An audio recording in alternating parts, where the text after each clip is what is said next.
బియ్యం వండాలి, పేదవాడి కడుపు నింపాలి. ఆ బాధ్యత మేము తీసుకోవాలి. సోనియమ్మ నాయకత్వంలో ఆలోచన చేసినాం. ఇవాళ మిత్రులారా, ఇందిరమ్మ రోటీ కప్డవర్ మకాన్ తర్వాత, విజయభాస్కర్ రెడ్డి ఎన్టీ రామారావు గారి బియ్యం పథకం తర్వాత శ్రీమతి సోనియా గాంధీ గారికి ఈ దేశం రుణపడి ఉండాలి. చట్టబద్ధత లేదు. అందుకే ఆహార భద్రత చట్టాన్ని పార్లమెంటులో తెచ్చి పేదవాడికి తినడానికి అవసరమైన అన్ని వసతులు ఏర్పాటు చేయాలని ఆహార భద్రత చట్టం శ్రీమతి సోనియా గాంధీ గారు పార్లమెంటులో తెచ్చి పేదవాడి ఆకలి తీర్చడానికి సోనియమ్మ చట్టాలు చేసింది. పెద్దలు చెప్పేటోళ్ళు, మా నాయనమ్మ చిన్నప్పుడు అనేది, భార్య జీతం చూస్తుంది, అమ్మ ఆకలి చూస్తుందని. భార్య మొగుడుకొచ్చే జీతం లెక్కేస్తుందంట, అమ్మనేమో కొడుకు కడుపులో ఉన్న ఆకలిని అంచనా వేస్తుందంట. ఆ అమ్మ పాత్ర సోనియమ్మ పోషించి ఈ బిడ్డలకు ఆకలి ఉండొద్దు, ఆహార భద్రత చట్టాన్ని తేవాలి, పేదవాడిని ఆదుకోవాలని సోనియమ్మ ఆహార భద్రత చట్టం తెస్తే దొడ్డు బియ్యాన్ని సన్న బియ్యం ద్వారా ఆ ఆకలి తీర్చాలని పెద్దలు మిత్రులు ఉత్తమ్ కుమార్ రెడ్డి గారు సివిల్ సప్లైస్ కార్పొరేషన్ ద్వారా ఈ రోజు దేశంలోనే మిత్రులారా 10 ఏళ్ళు మేధావుల మన్నోళ్ళు, 80,000 పుస్తకాలు చదివినోళ్ళు, తెలంగాణ మూల మూలన నరాన నాకు తెలుసు ఎవరికి తెలుసు అని అడిగినోడు 10 ఏళ్ళలో ఎన్నడన్న సన్నబియ్యం పేదోళ్ళకి ఇవ్వాలని ఆలోచన చేసిండా?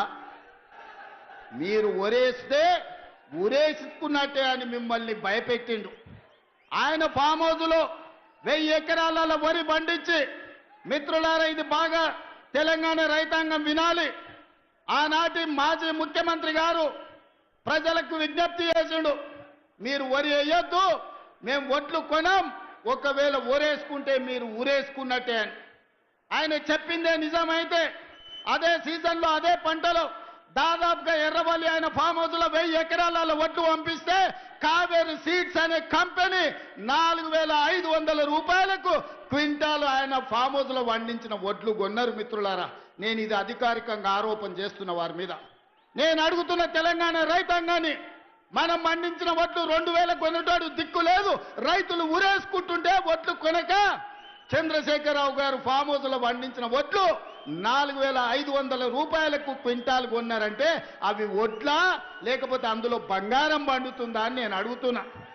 దొరగారి ఫామ్ హౌస్లో పండితే 4,500లకు అమ్ముకుంటాడు, మన దళితులు గిరిజనులు పండిస్తే ఒడ్లు కొనేటోడే లేడు.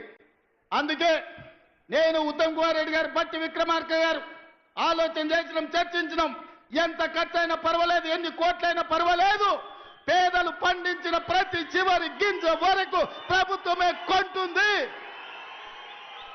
సన్న ఒట్లు పండిస్తే 500 బోనస్ ఇస్తామని చెప్పి నిర్ణయించి ఇవాళ 500 రూపాయల బోనస్ ఇస్తున్నాం. నల్గొండ వాళ్ళు తెలివైన వాళ్ళు, చైతన్యం ఉన్నోళ్ళు ఏదైనా అడ్వాన్స్గా అందిపుచ్చుకుంటారు. అందుకే 12 లక్షల వరి పండిస్తే మీ వాళ్ళే 8 లక్షలు ఇవాళ సన్నవొట్లు పండిస్తూ రాష్ట్రంలోనే అత్యధికంగా సన్నవొట్లు పండించేది నల్గొండ జిల్లా. ఇవాళ అత్యధికంగా రుణమాఫీ జరిగినా, అత్యధికంగా సన్నవొట్లకు బోనస్ వచ్చినా అది నల్గొండ జిల్లాకే అత్యధికంగా వచ్చింది. అది మీ చైతన్యానికి, మీ పట్టుదలకు మారు పేరు.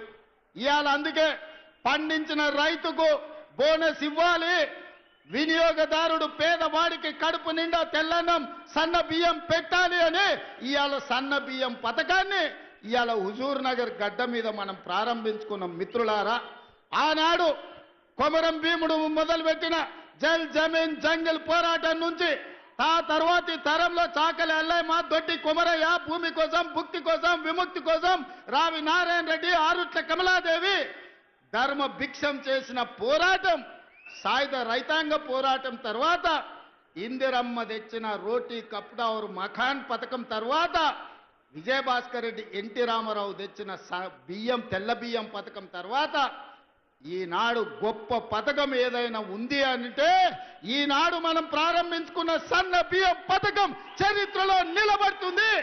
ఆ చరిత్రకు హుజూర్ నగర్ వేదిక కావడం తెలంగాణ ప్రజల యొక్క అదృష్టం అని చెప్పి ఈనాడు నేను చెప్పదలుచుకున్న మిత్రులారా, ఇది ఆషామాషి పథకం కాదు. ప్రభుత్వం ఎవడో ఇష్టం ఉన్నోడో ఇష్టం లేనోడో వస్తే ఈ పథకాన్ని రద్దు చేసే పథకం కాదు. చరిత్రలో ఎవరు వచ్చినా, ఎన్ని తరాలు మారినా, ఏ ప్రభుత్వం ఎవరు ముఖ్యమంత్రి అయినా ఈ సన్న బియ్యం పథకాన్ని రద్దు చేసే ధైర్యం చెయ్యరు. ఇది శాశ్వతంగా చరిత్రలో నిలిచిపోయే పథకం. ఆ పథకాన్ని ఇయ్యాల మీరందరూ వేలాది మంది యువకులే కాదు, వేలాది మంది ఆడబిడ్డలు హెలికాప్టర్ నుంచి నేను చూస్తే చీమల దండే హుజూర్ నగర్ వైపు కదులుతున్నట్టుగా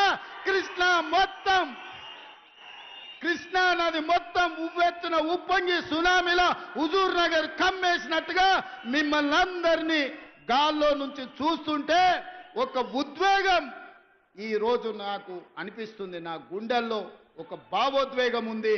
ఈ చైతన్యానికి ఈ రోజు మీరందరూ ప్రతీక.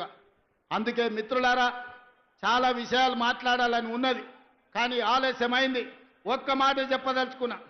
ఈ నల్లగొండ కోసం ఆనాడు పండిత్ జవహర్లాల్ నెహ్రూ గారు మొదలుపెట్టిన నాగార్జున సాగర్ కావచ్చు, ఈ కృష్ణా పరివాహక ప్రాంతంలో మొదలుపెట్టిన శ్రీశైలం ప్రాజెక్టు కావచ్చు, కల్వకుర్తి, భీమా, నెట్టంపాడు, కోయిలసాగరు, ఆర్టీఎస్, ఈ ప్రాజెక్టులనే కాకుండా ఎస్ఎల్బిసి టన్నెల్, ఎలిమిలేటి మాధవరెడ్డి ఎత్తిపోతల పథకాలు, ఇవన్నీ ప్రాంత రైతాంగాన్ని ఆదుకోవడానికి మొదలుపెట్టినాం.